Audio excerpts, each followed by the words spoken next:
오늘 우리에게 주시는 하나님의 말씀은 신약성경 마태복음 11장 28절에서 30절까지의 말씀입니다.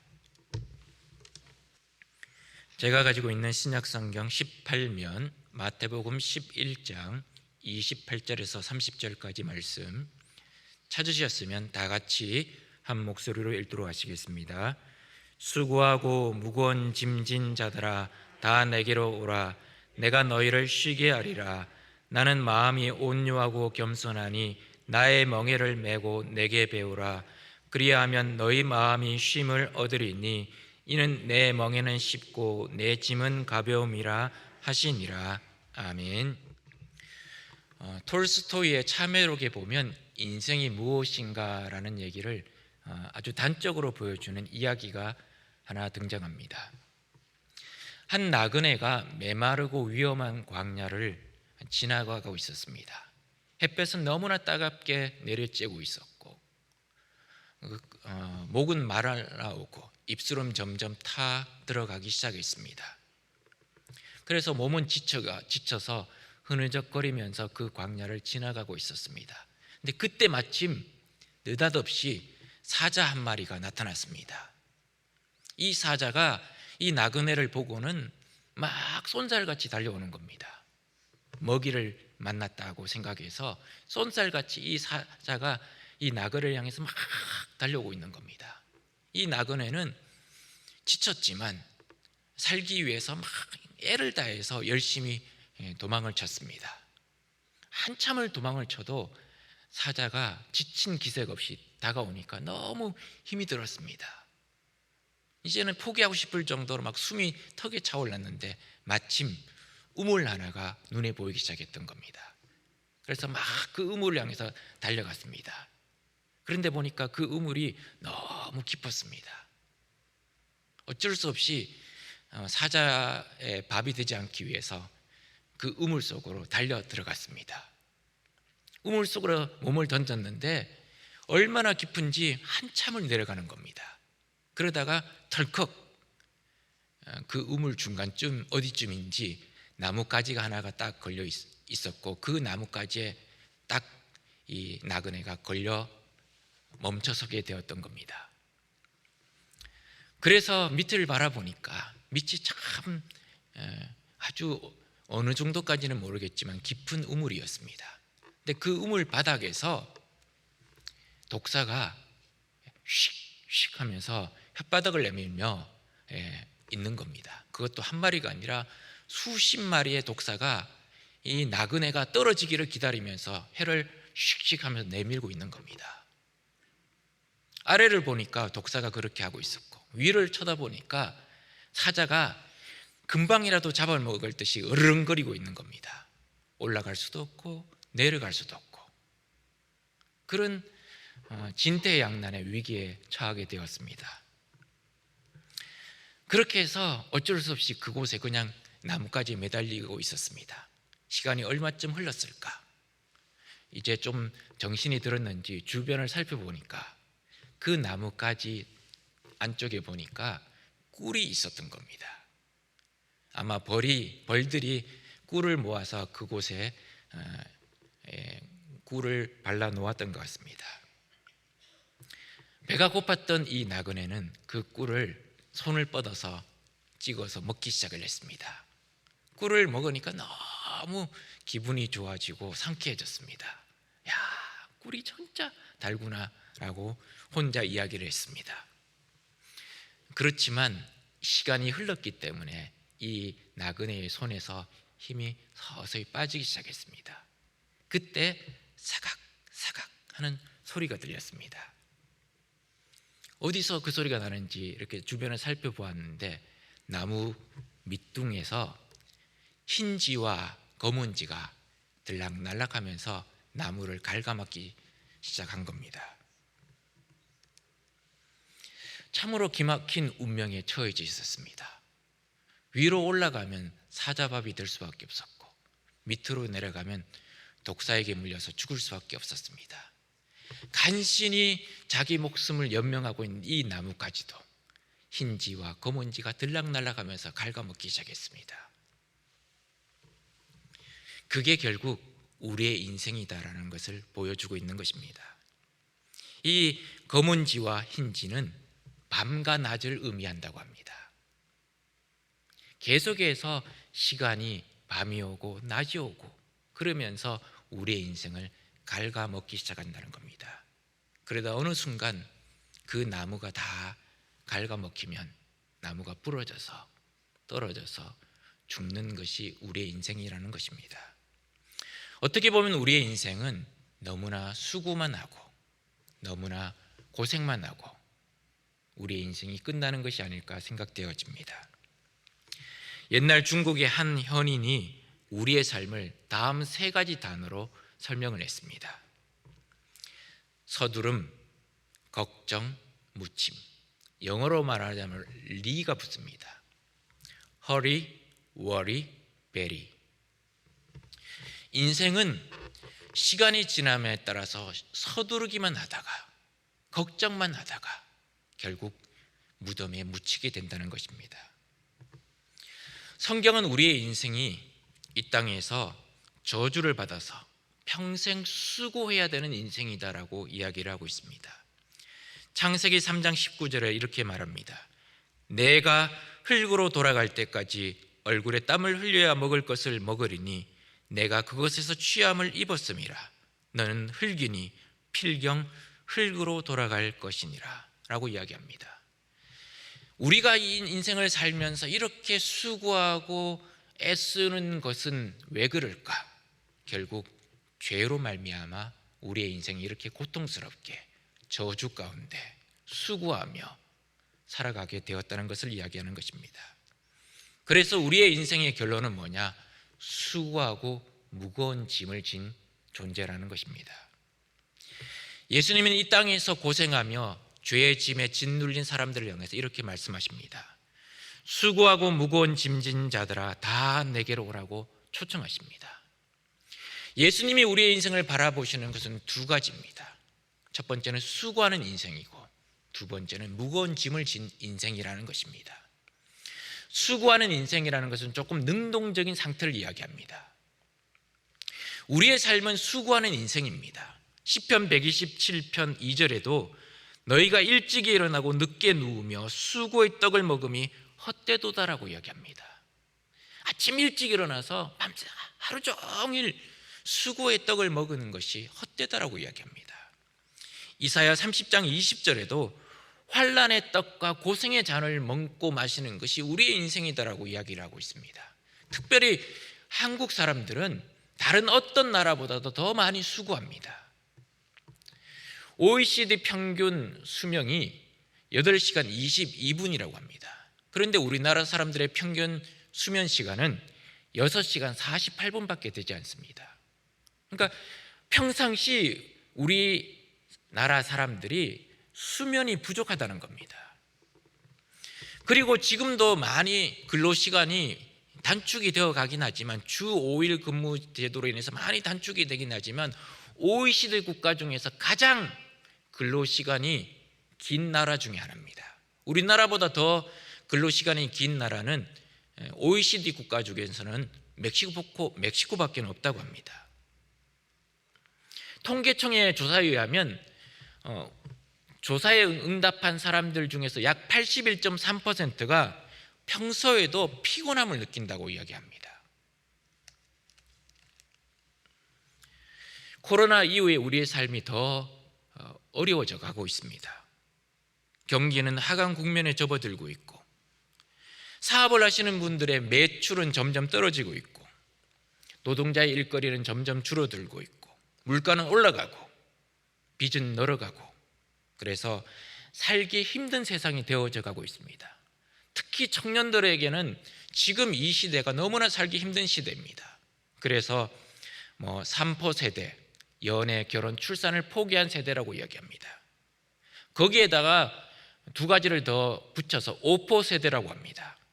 3포에다가 내 집 마련, 인간관계를 포기해야 된다고 이야기합니다.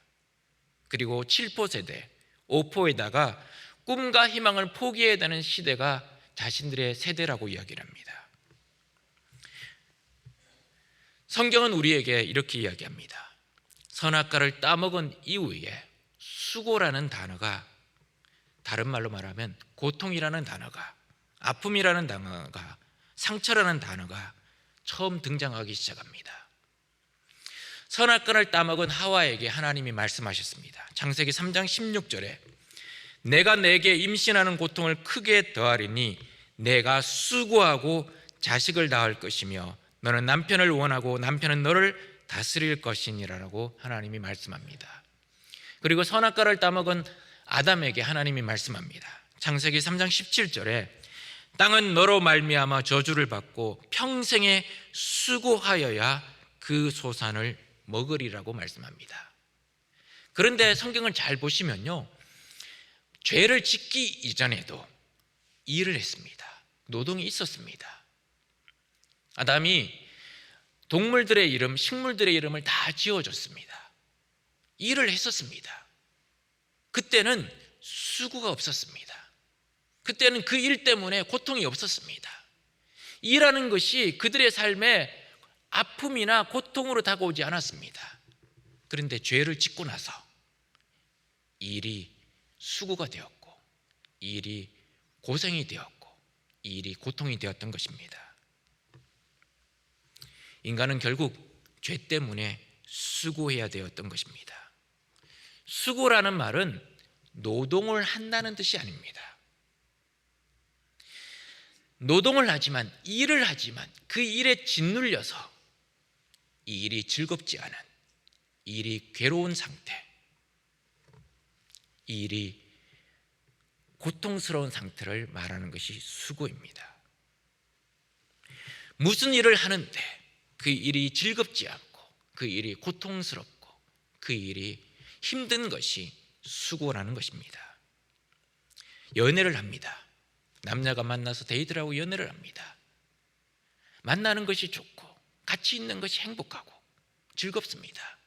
그런데 연애를 하는데 만나고 함께 있고 데이트하는 것이 즐겁지 않습니다. 그러면 그 연애는 기쁨이 아니라 수고가 됩니다. 신앙생활도 마찬가지입니다. 은혜로 구원받아서 그 은혜에 감사하는 마음으로, 감격하는 마음으로 하나님 앞에 나와서 예배를 드립니다. 하나님 앞에 봉사합니다. 그럴 때는 기쁨이 있었습니다. 그런데 신앙생활을 하는데 기쁨이 없습니다. 즐거움이 없습니다. 감사가 없습니다. 신앙생활 하는 것이 괴롭고 힘들다면 그건 역시 수고입니다. 누군가 이렇게 이야기합니다. 죄는 즐거움을 잃게 만들고 행복을 잃게 만든다. 죄가 들어왔기 때문에 행복이, 즐거움이, 기쁨이, 안식이 사라지게 되었다는 것입니다. 천국은 안식을 누리는 곳인데 지옥은 안식을 빼앗긴 곳이 됩니다. 결국 인간의 모든 불행은 안식을 잃은 데서부터 비롯됩니다. 파스칼은 이렇게 이야기합니다. 인간의 모든 불행은 단 한 가지, 고요한 방에 들어가 앉아 휴식할 줄 모르는 데서 비롯된다. 인간의 불행은 결국 쉬지 못하기 때문에, 안식을 누리지 못하기 때문에, 삶에서 여유를 느끼지 못하기 때문에, 삶에서 즐거움을 맛보지 못하기 때문에 결국 불행이 거기서부터 온다는 것입니다. 일을 합니다. 열심히 수고합니다. 열심히 노동을 합니다. 그런데 그 일이 즐겁지 않습니다. 괴롭기만 합니다. 고통스럽기만 합니다. 그것이 죄를 짓고 난 다음에 우리의 모습이 되었다는 것입니다. 그래서 주님께서는 수고하고 라고 우리에게 말씀하고 있는 것입니다. 두 번째는 무거운 짐진 것이 우리의 인생입니다.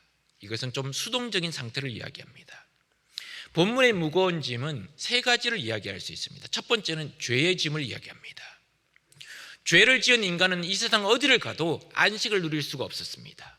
왜냐하면 안식은 하나님이 주시는 것이었는데 죄를 지었기 때문에, 안식이 빼앗겼기 때문에 안식을 누릴 수가 없었습니다. 가인은 동생 아벨을 죽이고 나서 두려워서 숨으려고 했습니다. 그런데 숨을 곳이 없었습니다. 어디를 가더라도 사람들이 자신을 죽일까 싶어서 불안했습니다. 그래서 창세기 4장 13절에 가인이 이렇게 이야기합니다. 가인이 여호와께 아뢰되 내 죄벌이 지기가 너무 무거우니이다. 나의 죄에 대한 벌이 지기가 너무 무겁다는 겁니다. 스스로 죄를 짓고 난 다음에 그 죄의 벌을 당하고 있다는 겁니다. 너무 무거운 상태로 이곳저곳을 안식하지 못하며 돌아다니고 있다는 것입니다. 두 번째는 율법의 짐을 말합니다. 하나님의 백성인 유대인들에게 하나님은 율법을 주셨습니다. 율법을 주신 목적은 하나님을 사랑하고 하나님의 마음을 알라는 것이었습니다. 그런데 그 율법이 유대인들에겐 또 다른 짐이 되었습니다.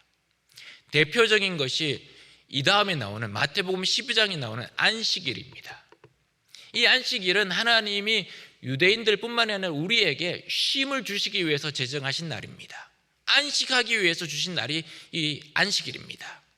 하나님 앞에 나와 예배함으로 하나님으로부터 오는 안식을 누리는 날이 바로 안식일입니다. 그런데 유대인들은 이 안식일을 어떻게 하면 제대로 지킬 수 있을까? 어떻게 하면 하나님이 기뻐하시는 날로 지킬 수 있을까를 고민하고 연구했습니다. 그러면서 안식일 규정을 세우기 시작했습니다. 그런데 그 안식일 규정 때문에 오히려 안식일이 안식을 하지 못하는 날, 쉼을 얻지 못하는 날, 무거운 짐을 지고 가는 날이 되고 말았던 것입니다. 안식일에 하지 말아야 될 일이 39가지나 됩니다. 빵을 칼로 썰면 안 됩니다. 풀밭에 침을 뱉는 것도 안 되었습니다. 옷에 손수건을 넣어 가지고 다니는 것도 일로 규정을 해서 안 되었습니다. 심지어 촛불을 훅 하고 끄거나 켜는 것도 일이기 때문에 안 되었던 겁니다. 그런 유대인들을 향해서 예수님은 책망을 하셨습니다. 특별히 바리새인들을 향해서 마태복음 23장 4절에서 5절에 그들은 말만 하고 행하지 아니하며 또 무거운 짐을 묶어 사람의 어깨에 지우되 자기는 이것을 한 손가락으로도 움직이려 하지 아니하며. 바리새인들은 사람들에게 마음속에 무거운 짐을 지워서 꼼짝달짝 못하게 만들었다는 것입니다. 율법의 짐 때문에 유대인들은 안식일이 하나님 앞에 나와서 쉼을 누리는 날이 아니라 그저 무거운 율법의 짐을 지고 가는 힘들고 고생스러운 날로 변질되고 말았던 것입니다. 세 번째는 마음의 짐을 이야기합니다. 다른 말로 말하면 상처를 이야기합니다. 상처가 있는 사람은 마음이 무겁습니다. 마음이 무거워지면 삶이 가벼워질 수가 없습니다. 기쁨, 평안, 감사 이런 것들이 사라집니다. 삶이 힘들고 무겁게 느껴지고 괴롭기 시작하는 것입니다. 특별히 어릴 적의 상처는 우리의 삶에서 굉장히 오래 갑니다. 왜냐하면 그 상처를 극복하거나 그 상처를 대처할 수 있는 힘이 없던 시절에 당한 상처이기 때문에 그렇습니다. 마음은 무쇠가 아니다라는 말이 있습니다. 그 말은 우리의 마음은 쉽게 다치고 쉽게 상처 입고 신음하는 것이 우리의 마음이라는 것입니다. 그런 상처가 쌓이면 짐이 되어서 우리를 짓누릅니다. 우리의 삶을 무겁게 만듭니다. 그래서 우리의 삶이 하나님이 원하시는 기쁨과 감사의 삶이 아닌 고통과 괴로움의 삶을 이어가게 만드는 것입니다. 예수님은 그런 우리를 향해서 이렇게 초청하십니다. 다 내게로 오라. 내가 너희를 쉬게 하리라고 말씀합니다. 내가 너희를 쉬게 하리라고 말씀하십니다. 그 말씀 속에는 우리를 쉬게 하시려고 주님이 대신 고통당하시고 희생하시고 대신 우리의 모든 수고와 무거운 짐을 지고 가신다는 것을 말씀하고 있는 것입니다. 체코의 단편 영화 중에서 달이라는 영화가 있습니다. 이 영화의 내용은 이런 겁니다. 강에서 이제 바다로 흘러가는 그 하구뚝에서 철교가 있습니다. 그 철교가 배가 지나가면 다리를 올리고 배가 지나가고 나면 다시 다리를 내립니다. 그 곳에서 이 철교를 들어 올리고 내리는 일을 하고 있는 어떤 영무원이 있었습니다. 어느 날 아들이 아버지가 일하는 곳에 구경 왔습니다. 그래서 아들과 함께 재미있게 이야기를 하고 놀고 있는데 잠깐 자리를 비운 사이 아들이 보이지 않는 겁니다. 그때 마침 저 멀리서 기차가 기적소리를 울리면서 다가오는 것이 보이기 시작했습니다. 이제 철교를 내려야 될 때가 되었습니다. 그래서 철교를 내리려고 딱 하는데 저쪽에 보니까 철교 가운데 이 철교를 내리려고 하면 이 톱니바퀴가 있는데 그 톱니바퀴 사이에 아들이 끼어 있는 겁니다. 아들이 그런 시설이 궁금해서 이게 여기저기 다니다가 그만 발을 헛디뎌서 그 톱니바퀴에 빠지고 말았습니다. 기차를 위해서 톱니바퀴를 내려서 철교를 내리면 아들은 그 톱니바퀴에 끼어서 죽게 됩니다. 만약 아들을 살리기 위해서 톱니바퀴를 내리지 않고 철교를 내리지 않으면 그 기차에 타고 있는 승객 수백 명이 그만 죽게 됩니다. 이 아버지는 그런 절대절명의 순간에 혼자 절규합니다. 철교를 내리면 아들이 죽게 되고 철교를 올리면 승객이 죽게 되는, 어느 것을 택해야 될까 고민하고 절규하는 이 아버지는 결국 눈물을 머금으면서 철교를 내립니다. 철교를 내리고 난 다음에 기차가 무사히 안전하게 철교를 건너갑니다. 아버지는 그 아들의 있는 톱니바퀴를 향해서 달려갑니다. 그리고는 이 아버지는 아들의 그 시신, 찢긴 시신을 들어안고는 막 절규를 하면서 기차 안에 있는 사람들을 쳐다봅니다. 그런데 기차 안에 있는 승객 어느 누구도 밖에서 어떤 일이 벌어진지 모른 채 그냥 멍하니 밖을 내다보고 있었던 겁니다. 그 아들의 희생이 없었다면 기차 안에 있는 사람들은 다 죽음을 맞이할 수밖에 없었습니다. 그러나 그 아들의 희생이 있었기 때문에 기차 안에 있는 승객들은 그날도 여전히 평안하게 하루를 지날 수 있었던 것입니다. 우리가 누리는 평안은 누군가가 희생했기 때문에 주어진 평안이라는 것입니다. 누군가 나 대신에 고통을 당했기 때문에 내가 평안을 누리게 되었다는 것입니다. 이사야 53장 5절에서 이렇게 말합니다. 그가 찔림은 우리의 허물을 인하며 그가 상함은 우리의 죄악을 인함이라. 그가 징계를 받음으로 우리가 평안을 누리고 그가 채찍에 맞음으로 우리가 나음을 입었도다. 우리가 누리는 평안은 그냥 우연히 찾아온 것이 아니라는 것입니다. 예수님이 십자가에서 친히 찢기시고 고통당하시고 우리 대신에 무거운 짐을, 우리의 모든 무거운 짐을 대신 지고 가셨기 때문에 우리가 진정한 생명을, 진정한 평안을 누릴 수 있게 되었다는 것입니다.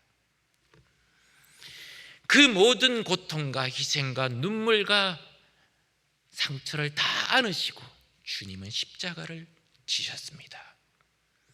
그리고 우리를 향해서 이렇게 말씀합니다. 수고하고 무거운 짐진 자들아 다 내게로 오라. 내가 너희를 쉬게 하리라. 그 말씀 속에는 그냥 이루어진 것이 아니라 주님의 십자가의 고통과 희생을 전제로 우리에게 약속하고 있는 것입니다. 주님이 십자가에서 우리 대신에 고통당하지 않으셨다면, 주님이 십자가에 대해서 우리 대신에 피 흘려 아픔을 겪지 않으셨다면 우리에게 내가 너희를 쉬게 하리라 하는 말은 빈말, 헛된 구호가 되고 말았을 것입니다. 그러나 주님이 십자가에서 무서운 고통을 당하셨기 때문에 그것은 우리를 향한 변치 않는, 훼손될 수 없는 약속이 되었던 것입니다. 미국 콜로라도 주립대학 등 세 개 대학에서 공동으로 연구한 것이 한 가지 있습니다. 그게 뭐냐면 신앙생활과 우리의 수명의 상관관계에 대해서 연구를 했습니다. 9년에 걸쳐서 2만 2천 명을 대상으로 연구를 했습니다. 연구의 결론이 뭐냐면 정기적으로 예배에 참여하는 사람들이 전혀 예수를 믿지 않는 불신자들보다도 평균적으로 7년 정도 더 수명이 길다는 것이었습니다. 그건 뭘 말하는 것이냐? 우리가 주님 앞에 나와서 예수를 믿고 신앙생활하는 것은 단순히 우리의 마음의 안식을 주시는 것만이 아니라 우리의 육체에도 안식이 이루어진다는 것을 과학적으로 말씀하고 있는 것입니다. 결국 주님이 주시는 안식은 이 땅에서 우리의 영혼이 안식을 누릴 뿐만이 아니라 우리의 몸도 안식을 누린다는 것을 이야기하고 있는 것입니다. 그러면 어떻게 우리가 주님이 주시는 안식을 누릴 수 있을까요? 오늘 주님은 우리에게 이렇게 말씀합니다. 나의 멍에를 메고 내게 배우라고 말씀합니다. 주님의 멍에를 맨다는 것은 무슨 뜻일까요? 멍에라는 것은 짐을 지거나 밭을 갈 때 짐승들에게 메어 놓는 장치를 이야기합니다. 우리나라는 보통 이렇게 소나 그런 짐승에게 멍에를 이렇게 한 마리만 메웁니다. 그런데 이 중동 지방, 특별히 이스라엘 땅은 굉장히 이 토양이 척박합니다. 우리나라처럼 이렇게 고른 땅이 아닙니다. 돌이 많고 자갈이 많고 이렇게 그런 땅이다 보니까 소 한 마리가 멍에를 메고 가지 못합니다. 그래서 꼭 소나 아니면 짐승 2마리가 같이 멍에를 메고 가게 되어 있습니다. 그 말은 예수님이 우리를 향해서 나의 멍에를 메라는 것은 다른 말로 말하면 소 2마리가 함께 멍에를 메고 길을 가거나 밭을 가는 것처럼 나와 함께 가자는 겁니다. 동행하자는 겁니다. 파트너가 되자는 겁니다. 친구가 되자는 겁니다. 어떤 일을 하더라도, 길을 걸어가도, 삶의 밭을 일구는 그 순간에도 함께 하자는 것입니다. 시편 68편 19절은 우리에게 이렇게 말씀합니다. 날마다 우리 짐을 지시는 주, 곧 우리의 구원하신 하나님을 찬송할지로다. 날마다 우리 짐을 지시는 주님이시라는 겁니다. 천상천하 유아 독전처럼 높은 보좌에서 홀로 경배와 찬양을 받으시는 주님이 아니라 날마다 우리의 삶의 한가운데 계셔서 우리와 동행하시며 우리의 짐을 함께 지고 가시겠다는 겁니다. 그분이 바로 십자가에 매달리신 예수 그리스도라는 것입니다. 배우라는 것은 주님의 제자가 되라는 것입니다. 주님의 통치를 받으며 주님이 가는 대로 가고 주님이 하시는 대로 하라는 것을 말씀하고 있는 것입니다. 그런데 우리는 예수님을 믿으면서도 주님께 우리의 짐을 맡긴다고 말하면서도 주님의 멍에를 메지 않습니다. 주님과 함께 동행하기를 거절합니다. 주님과 함께 길을 걸어가기를 싫어합니다. 나 혼자 내 뜻대로 그냥 주님은 내 보조에 맞추어서 걸어오기를 바랍니다. 주님의 멍에를 메는 것은 곧 주님으로 사는 것을 배우는 것을 말하는 것입니다. 나는 죽고 예수 그리스도로 사는 인생이 바로 주님의 멍에를 메고 가는 것입니다. 그럴 때 주님은 우리의 인생의 순간순간마다 우리의 삶의 한 걸음 한 걸음마다 함께 하셔서 우리의 삶에서 우리에게 안식을, 쉼을 누리도록 이끌어 가신다는 것입니다. 마음의 쉼을 얻는 사람은 인생이 쉬워집니다. 삶이 가벼워집니다. 영적으로 충만해져서 삶이 가벼워집니다. 우리가 마음의 쉼을 누릴 때, 영혼의 쉼을 누릴 때 우리의 삶이 가벼워집니다. 우리의 무거운 짐이 사라집니다. 그러면 우리의 삶도 가벼워질 수밖에 없습니다. 그래서 기쁜 마음으로 주님이 이끄시는 대로 따라갈 수 있습니다. 그러나 우리의 삶에 쉼이 없을 때, 안식을 누리지 못할 때, 여전히 우리의 마음이 무거운 것으로 짓눌릴 때 우리의 삶이 어려워집니다. 그러면 결국 우리의 삶도 무거워져서 주님을 따라갈 수 없게 되는 것입니다.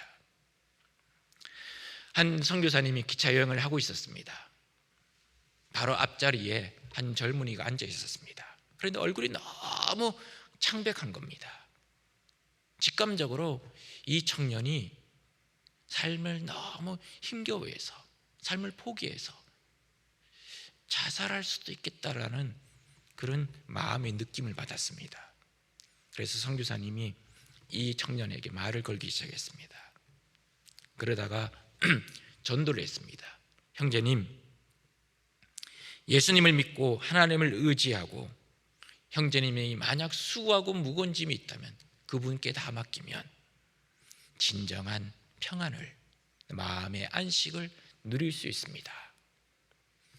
그러자 이 청년이 선교사님을 뚫어지게 쳐다보면서 이런 얘기했습니다. 불난 집에 부채질 하시는 겁니까? 어디 하나님이 계십니까? 하나님이 계시다면 내가 이런 고통을 당하도록, 내가 이렇게 무거운 짐을 지고 가게 만드실 수가 없습니다. 그렇게 이야기했던 겁니다. 그때 선교사님이 기도하면서 가슴에서 만년필을 꺼내었습니다. 그리고 이 청년에게 이렇게 얘기했습니다. 청년, 이 만년필을 한번 여기 기차에서 세워보시죠. 세워보라고. 그러면 내가 청년이 오늘 하루 잘 수 있게끔 도와주겠다고. 그러자 청년이 이렇게 대답했습니다. 아니, 나를 조롱하는 건가요? 이렇게 흔들리는 기차에서 만년필을 세우라니 어떻게 세우라는 말입니까? 나는 세울 수 있네. 그게 말이 됩니까? 그러자 선교사님이 이 만년필을 그 탁자 위에, 테이블 위에 딱 올려놓고는 손으로 그 만년필을 붙잡았습니다. 그러면서 청년에게 이렇게 이야기했습니다. 만년필은 혼자 쓸 수 없다네. 흔들리는 기차 안에 만년필이 혼자 쓸 수 없듯이 우리 인생은 흔들리는 인생에서 혼자 설 수가 없네. 그러나 만년필을 이렇게 손으로 잡으면 세워지듯이 예수 그리스도께서 청년의 손을 잡고 붙잡아 주시면 청년의 삶이 세워질 수 있어. 흔들리는 기차 안에서도 이렇게 세워질 수 있듯이 청년의 삶은 흔들리더라도 넘어지거나 무너지지 않을 거네. 그러니까 주님 앞에 나오게. 사랑하는 성도 여러분, 우리의 인생은 수고한 무거운 짐으로 넘쳐납니다. 시편 90편 10절에서 모세는 이렇게 고백했습니다. 우리의 연수가 70이요 강건하면 80이라도 그 연수의 자랑은 수고와 슬픔뿐이요 신속히 가니 우리가 날아가나이다. 아무리 오래 살고 백수를 누려도 우리의 인생의 자랑은 수고와 슬픔뿐이라는 겁니다. 돌아보면 수고한 것밖에 없다는 겁니다. 돌아보면 힘들게 살아가는 것밖에 없다는 것입니다. 그게 우리의 인생입니다. 어제가 청년이었는데 벌써 70이 넘어왔습니다. 어제가 꿈을 꾸는 시절이었는데 이제는 잠을 잘 때 꿈을 꾸지 않는 시절이 되었습니다. 그 빠른 세월을 보내면서 우리는 수고와 슬픔밖에 없다는 것을 다시 깨닫게 됩니다. 그런 인생을 향해서 주님은 우리를 초청하고 계십니다. 수고하고 무거운 짐진 자들아, 다 내게로 오라. 내가 너희를 쉬게 하리라. 젊어서는 먹고 살기 위해서 허덕이며 살아왔고, 늙어서는 병들고 약해지고, 그래서 점점 무력감과 절망에 빠져들 수밖에 없는 것이 우리의 인생입니다. 그런데 주님께서 우리를 초청하고 계실 때 그 음성을 듣고 그분 앞에 나올 때 그분께서 우리의 인생을 붙잡아 주시고 우리의 인생을 잡아 주시면 우리는 흔들리는 기차 안에서도 세워지는 만년필처럼 우리의 힘으로는 설 수 없지만 주님이 우리를 붙잡아 주실 때 설 수 있고, 또한 흔들릴지라도 넘어지지 않고 넘어질지라도 쓰러지지 않는 그런 인생이 될 것입니다. 기도하시겠습니다. 하늘에 계신 우리 아버지여, 이름이 거룩히 여김을 받으시오며 나라의 임하옵시며 뜻이 하늘에서 이루어진 것 같이 땅에서도 이루어지이다. 오늘날 우리에게 일용할 양식을 주옵시고 우리가 우리에게 죄 지은 자를 사하여 준 것 같이 우리 죄를 사하여 주옵시고 우리를 시험에 들게 하지 마옵시고 다만 악에서 구하옵소서. 대개 나라와 근세와 영광이 아버지께 영원히 있사옵나이다. 아멘.